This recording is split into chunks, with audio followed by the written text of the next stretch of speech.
अष्टलक्ष्मी नमस्तुभ्यं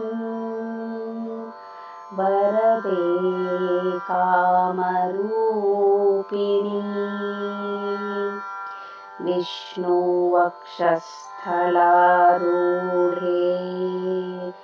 भक्तमोक्षप्रदायिनी शङ्खचक्रगदाहस्ते विश्वरूपिणी ते जयः।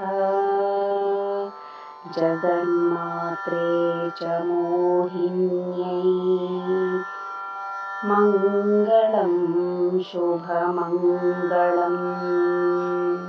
सुमनसवन्दितसुन्दरि माधवि चन्द्रसहोदरि हेममये मुनिगणमण्डितमोक्षप्रदायिनि मञ्जुळभाषिणि वेदनुते पङ्कजवासिनि देवसुपूजितसद्गुणवर्षिणि शान्तियुते जय जय हे मधुसूदनकामिनि आदिलक्ष्मि सदा पालय माम्।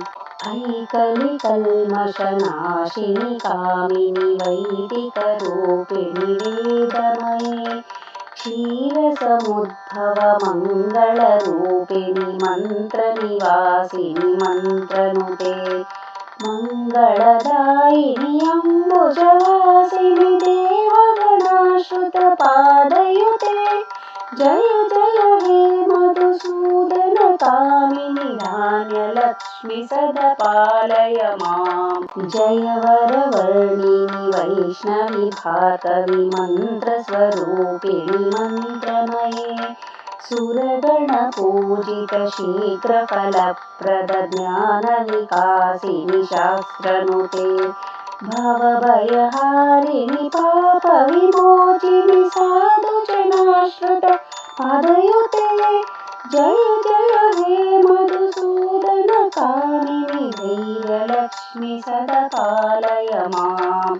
जय जय दुर्गतिनाशिनि कामिनि सर्वफलप्रदशास्त्रमये रदगजतुरगपदातिसमावृतपरिजनमण्डितलोकनुते हरिहर ब्रह्म सुपूजित सेवित तापनिवारिणि पादयुते जय जय हे मधुसूदनकामिनि गजलक्ष्मि रूपेण पालय माम्। ऐ खगवाहिनि